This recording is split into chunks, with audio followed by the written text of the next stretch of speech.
about to begin. What we call reading the dictionary, okay?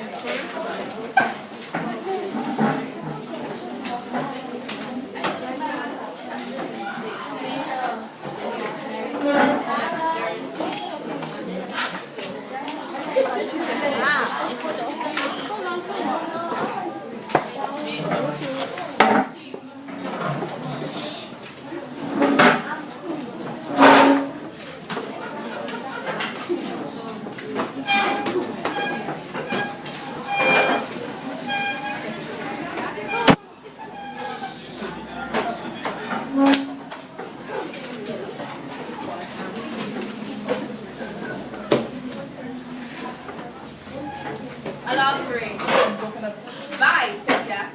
He was saying bye to his mom Susan. She was leaving to get groceries. Jeff and Bobo ran upstairs. Jeff and Bobo were brothers. Jeff was 12, Bobo was 10. Jeff went into his room and Bobo went in his.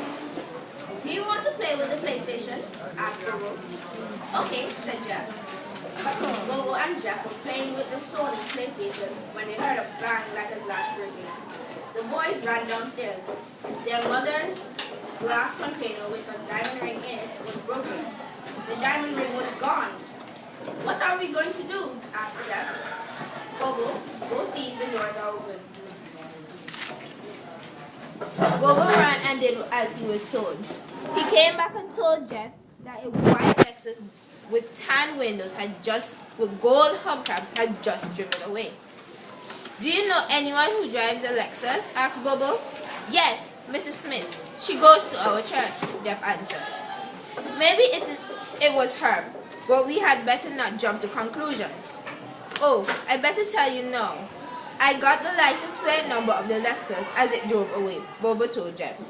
Oh, good job, Jeff answered.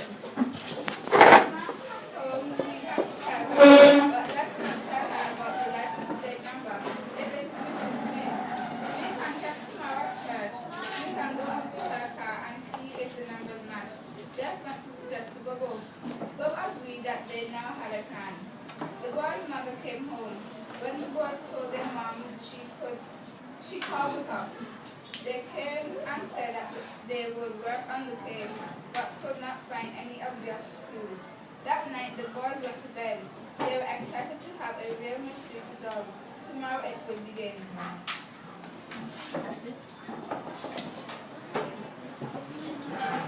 The next day, the boys went to church. They ran up to Mrs. Smith's car. Perfect match on the outside, said Jeff. It's white, has tan windows, and has gold hubcaps. They got out the plate number. This was not the same. The boys were devastated. They went into church and sat down. The next day, Mrs. Smith invited them to a picnic. They went. When they got there, Jeff saw a plate number. It matched perfectly. He confronted Mrs. Smith about it. She said her son used that plate number when he drove her car. So Jeff said nothing to her son. He confessed that Jeff and Bobo's mom got her ring back. The case was solved. Okay, thank you very much. You were listening to a story which was entitled A Lost Ring. Very good. Now, before you comment on the story, I would like to ask you if you are able to define literary genre or provide examples of literary genre. Any one of you? Yes? Mystery. Mystery. Comedy. Comedy. Romance. Romance. Horror. Horror. Adventure. Adventure. Right. So basically you have an idea. So the story that you just listened to, under what literary genre would you place that story? Mystery. Mystery. How many of you agree to that? Or you have another idea? Very good. And you were correct. Now, can you list all the mystery stories or movies or movie titles that you know that have that same element of mystery in it? We're starting here. Nancy Drew. Yeah. Or you could give me the title of the story itself. Okay, and louder. Hardy Boys. Hardy Boys. The Bobbsey Twins. Yes. Pasha to Larkspur. Very good. Huckleberry. Huckleberry Finn. Huckleberry. Huckleberry Finn. Finn. Very good, yes. What? Right. Very good. Andrea? Okay. So basically, when it comes to a mystery story, there are certain things that you expect in that mystery story. And for today, our class is identifying and plotting mystery elements in a story. Identifying and plotting mystery elements in a story.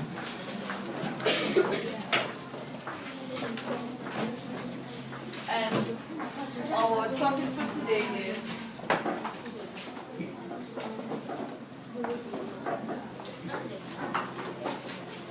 so take this down in your exercise book.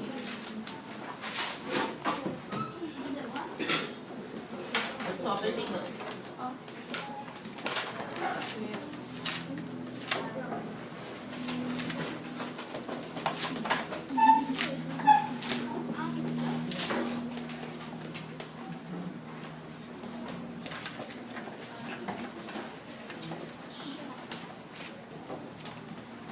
So we have identifying and plotting mystery elements in a story.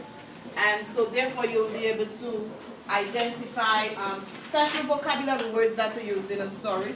You'll be able to identify the elements of a mystery story. There are particular elements that must be present in a mystery story. You'll be able to, excuse me, yes. Okay, and recognize also that you will also be given a guide to follow in order to plot the mystery story and also to complete a graphic organizer. So before I continue, we are going to look at some of the mystery elements, vocabulary, words that must be used in the mystery elements. So I'm going around and have them in this scene, and when I stop next to your desk, you pull it out and you call out the word and you read the definition. Let's go.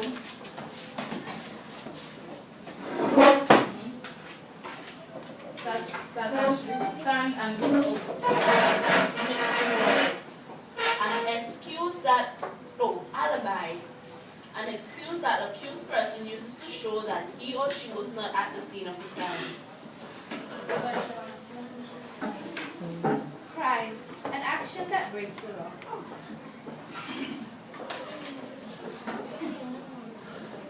Deduction, drawing up a conclusion. Louder. Deduction, drawing up a conclusion. Sleuth, an investigation.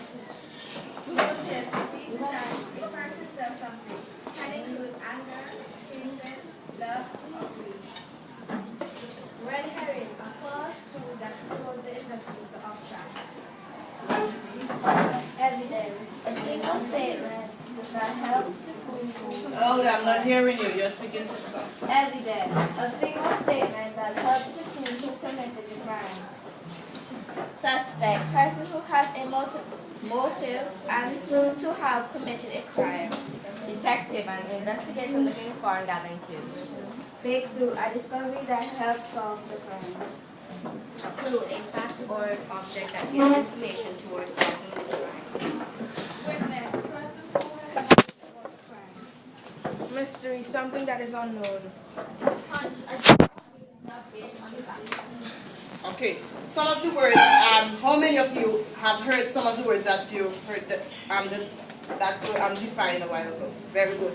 And did you hear any new words? Yes. Can you call them out quickly? Red herring. What is that again?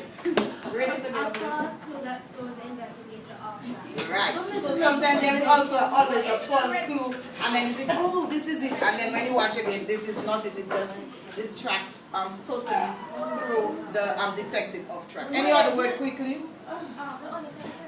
Hunch. Yes, who had this word? Okay, a guess or feeling not based on facts. Okay. You read. So you can add some of these words to your glossary, yes? Deduction. And deduction, I've never heard of that before. Who had deduction? The one had deduction? I think that's somewhere at the back. Yes, that was Nicoya's word.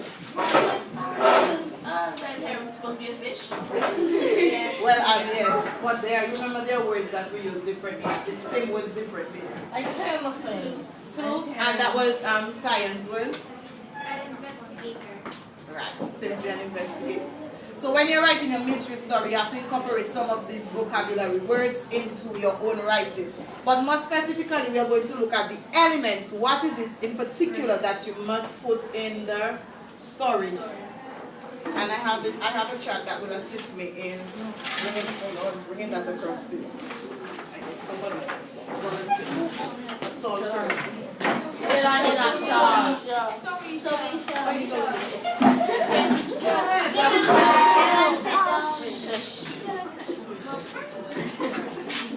Oh my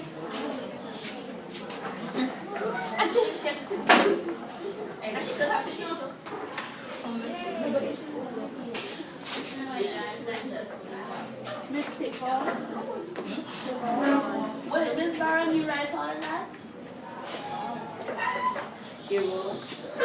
Okay, so can you call this out for me, everybody? Mystery elements. Okay, so what we are going to do, row by row, you're going to read one of the elements. So we're starting with this row together. You're going to read the first element, which is? So let's go. Suspects or characters may have caused the problem the mystery is trying to solve. So that is one of the elements, the suspects. So when you're writing a mystery story, you must have the suspects as one of the characters. Next row. detectives. After 2, 1, 2. Detectives or investigators try to solve the mystery. So you have suspects and you also have detectives or investigators as your characters in a mystery story.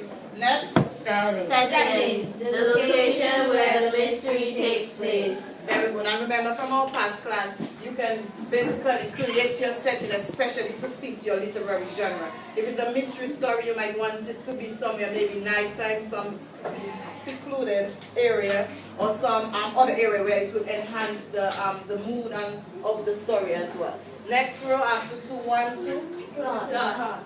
The plot is the story of the mystery. Usually there is a problem or a puzzle to solve. Something that is missing, a secret, an event that is not explained. Most mystery plots use suspense. This means that the reader does not know the solution, while he or she is reading the mystery. Okay, and basically the plot is similar to the plot that you will find in a story. It's just that it's a little bit more specific when it comes to the mystery. Next row, the clues now. After 2, 1, 2. Clues are the style of the detectives and reader. Solve the mystery. They can be things, people, say or do, or objects that are found. Okay. And the next row, distractions. Distractions. Distractions are things that lead an investigator off the path, including clues that do not add up to his solution, but make his search progress. And the structure, everybody. Structure refers to the way the story is set up. Most of them have introduction, or your story conclusion. Okay, Soraya, I didn't see you reading, so you have to read this again for me by yourself. Structure refers to the way the story is set up. Most of them have introduction, body of story, and conclusion. Okay, now realize that the elements, the mystery elements, they are very similar to our normal narrative or normal story. It's just that they're a little bit more specific. So you still have the same rule that applies to the others. You have your introduction, how you begin, your body, or your conclusion. Now there are always clues that you're going to find, and then in the end, the clues might be distracting, like just the definition that she did. What's the definition again? The red? Right. So basically the clues might throw you off. It's just like in a story you have obstacles. Similar to a movie, you have obstacles and you try to overcome these obstacles each time until the mystery is solved in the end. And so what I'm going, any questions so far in the setting? Any one of these elements that you do not understand? No. Not really. Something that is missing in the story that you listened to earlier on. What was missing? The ring. Was it solved in the end? Yes. So when you're writing a mystery story, you ensure at the end of the story that It you is solve whatever problem that was attacked at the beginning. So what I have now, I'm going to give you a guide that will assist you in plotting your own mystery.